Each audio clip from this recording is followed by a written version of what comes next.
o desplacamento, né? Aí o desplacamento ele pode ser apenas do revestimento, né? Do acabamento, que é só da peça cerâmica, ele pode ser do conjunto, né? Reboco mais peça cerâmica, tudo junto, né? Existe uma diferença entre desplacamento e descolamento, né? Muitas vezes existem reboco descolados, porém ainda não desplacados, né? Ele descolou da base, mas ele ainda não desplacou. Então aqui a gente tem o que nós chamamos de base, né? Que é a nossa alvenaria, né? Então a gente tem a base aqui, ó.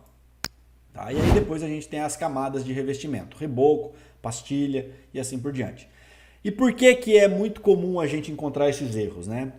Basicamente porque as pessoas, quando elas estão executando a estrutura, é muito comum encontrar, né, ter no processo da estrutura, a aplicação de desmoldante. A gente tem também a questão da limpeza da base. Imagina a viga, né? Essa viga aqui que vocês estão vendo, ó, essa viga que vocês estão vendo aí, ela é a sua base nesse caso, né? Em alguns casos a base é a alvenaria. Quando a base é a nossa estrutura, a gente precisa fazer alguns processos, como por exemplo, lixar a nossa viga. Quando a gente lixa a nossa viga, a gente remove todas as impurezas, né? Por exemplo, restos de madeirite que fica colado na estrutura, e também a gente aproveita e abre os poros do nosso concreto para permitir uma maior ancoragem mecânica do revestimento que vai vir ali em cima, tá? Então é muito importante a gente fazer essa lixação. Depois dessa lixação, a gente precisa fazer um hidrojateamento com água.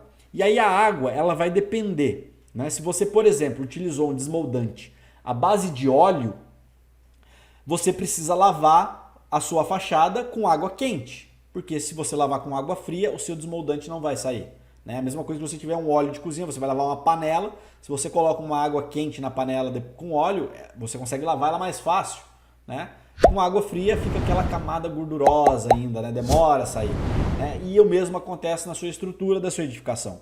Né? Então você precisa lavar para de fato remover todas as impurezas, principalmente quando a gente tem algum tipo de desmoldante. Tá bom?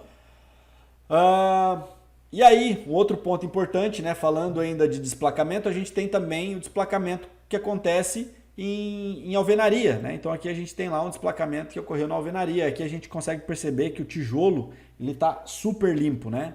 Então o que que acontece? O cara provavelmente ele pecou no chapisco, né? E aí o chapisco você tem que cuidar muito na produção desse chapisco, principalmente na cura úmida que acontece depois do chapisco pronto, tá?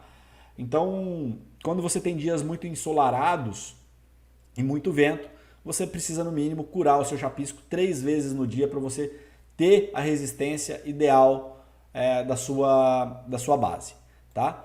E aí, então o cara ele pode ser o chapisco de colher, né? Na alvenaria a gente trabalha muito com chapisco de colher, traço 1:3, né? Na estrutura recomendo você trabalhar com chapisco rolado, tá?